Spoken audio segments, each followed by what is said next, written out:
നമസ്തേ പ്രിയമുള്ള പ്രേക്ഷകരെ, നാം ഇവിടെ ചർച്ച ചെയ്യുന്നത് നിങ്ങളുടെ ഈ ആഴ്ച എന്ന ജ്യോതിഷ വിഷയമാകുന്നു.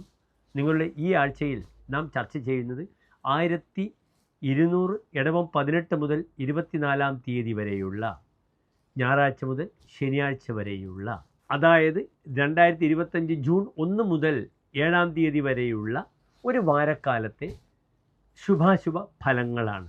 ഈ ആഴ്ചയിൽ പ്രധാനമായും സംഭവിച്ച ചാരവശാലുള്ള ഒരു മാറ്റം, ശുക്രൻ മേടൻ രാശിയിലേക്ക് വന്നു എന്ന ഒരു പ്രത്യേകതയാണ്.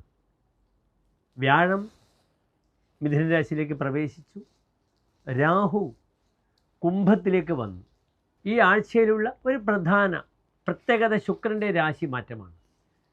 അപ്രകാരം തന്നെ ചന്ദ്രൻ അമാവാസി കറുത്ത വാവ് കഴിഞ്ഞ് ചന്ദ്രൻ ബലവാനായി സ്വന്തം ക്ഷേത്രമായ കർക്കിടകത്തിൽ വന്നു. അവിടെ ചൊവ്വയ്ക്ക്, നീചസ്ഥനായ ചൊവ്വയ്ക്ക് ആ ചന്ദ്രൻ്റെ യോഗം ഒരു ദിഗ്രഹ യോഗമാണ്. അതിനാൽ ചൊവ്വയുടെ ആ കാഠിന്യത്തെ ശമിപ്പിക്കുവാൻ ചന്ദ്രന് കഴിയുന്നു. പ്രത്യേകതയുള്ള ഈ വാരത്തിൽ നമുക്ക് മേടം മുതൽ മീനൻ രാശി വരെയുള്ള 12 രാശിക്കാരുടെയും ശുഭാശുഭ ഫലങ്ങൾ ചർച്ച ചെയ്യാം. എല്ലാവർക്കും ഡോക്ടർ മാരാർജി എന്ന നമ്മുടെ യൂട്യൂബ് ചാനലിലേക്ക് സുസ്വാഗതം.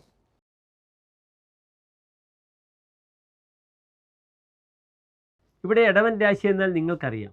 കാർത്തിക നക്ഷത്രത്തിൻ്റെ അവസാനത്തെ 45 നാഴിക, രോഹിണി മകയിര നക്ഷത്രത്തിൻ്റെ ആദ്യത്തെ 30 നാഴിക വരുന്ന 2.25 നക്ഷത്ര സമൂഹമാകുന്നു ഇടവൻ രാശി. ഇവിടെ ഇടവൻ രാശിക്കാർക്ക് രാശിയിൽ സൂര്യനും ബുധനുമുണ്ട്. 2-ാം ഭാവത്തിൽ വ്യാഴം, 3-ാം ഭാവത്തിൽ ചന്ദ്രൻ, ചൊവ്വ, 4-ാം ഭാവത്തിൽ കേതു, 10-ാം ഭാവത്തിൽ രാഹു, 11-ാം ഭാവത്തിൽ ശനി, 12-ാം ഭാവത്തിൽ ശുക്രൻ. ഇവിടെ ഇടവൻ രാശിയുടെ അധിപനായ ശുക്രൻ നിൽക്കുന്നത് ഇവിടെ 12-ാം ഭാവത്തിലാണ്. രാശിധിപനായ ഗ്രഹം 12-ാം ഭാവത്തിൽ നിൽക്കുന്നു. ഏത് ഗ്രഹം 12-ാം ഭാവത്തിലും നിൽക്കുന്നത് ദോഷമാണ്. പക്ഷേ ശുക്രൻ 12-ൽ വന്നാൽ സധനോന്തിയെ, ധനമുണ്ടാകുമെന്നൊരു നല്ല ഫലത്തെ പ്രദാനം ചെയ്യുന്നു ഈ ശുക്രൻ. ഇവിടെ സൂര്യനും ബുധനും കൂടി ഒരു നിപുണയോഗം പ്രദാനം ചെയ്ത് രാശിയിൽ നിൽക്കുന്നുണ്ട്. കുട്ടികളുടെ വിദ്യാഭ്യാസപരമായ പ്രവർത്തനങ്ങൾ, പഠനം, ഉപരിപഠനം, അതിനുള്ള യാത്ര, അതിനുവേണ്ട ബാങ്ക് ലോൺ, ഇതൊക്കെ തരപ്പെടുത്താൻ വളരെ അനുകൂലമായ സമയമാണ് ഇടവൻ രാശിക്കാർക്ക് ഈ ഒരു വാരം. 2-ാം ഭാവത്തിൽ വ്യാഴമുണ്ട്. കർമ്മ വിഷയത്തിലും പുത്തൻ ജോലി മാറ്റങ്ങൾ അല്ലെങ്കിൽ പുത്തൻ ജോലിക്കായുള്ള യാത്രകൾ, ഇതൊക്കെ വളരെ അനുകൂലമായി തീരും. ഇത്രയും കാലം സഹോദരപതിയായ ചൊവ്വ നീചസ്ഥനായി 3-ലായിരുന്നു. അവിടെ ചന്ദ്രൻ കൂടെ വരുമ്പോൾ ഹിംസ്രോ ഭ്രാതൃകതേ സശൗര്യ, പല കാര്യങ്ങളിലും ശക്തമായ തീരുമാനങ്ങൾ, പാളിപ്പോകാത്ത തീരുമാനങ്ങളൊക്കെ ഇടവൻ രാശിക്കാർക്ക് ഈ വാരം സ്വീകരിക്കാവുന്നതാണ്.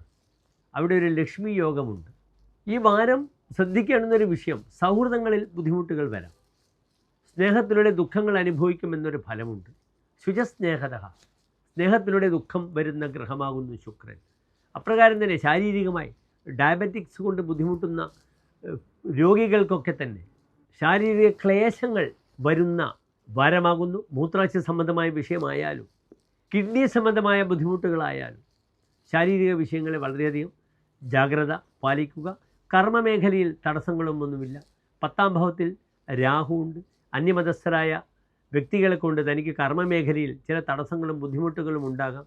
വിദേശയാത്ര ആഗ്രഹിക്കുന്ന വ്യക്തികൾക്ക് ഈ വാരം വളരെ ഗുണമാണ്. അവരുടെ യാത്ര വളരെ അനുകൂലമായി തീരുന്ന വാരമാണ്. അതിനുവേണ്ടി ഉത്സാഹിക്കുക. ഇവിടെ ഭദ്രകാളി ക്ഷേത്രത്തിൽ വെള്ളിയാഴ്ച അല്ലെങ്കിൽ തങ്ങളുടെ നക്ഷത്രം വരുന്ന ദിവസം രക്തപുഷ്പാഞ്ജലി, കടുംപായസം വഴിപാടായി ചെയ്യുക.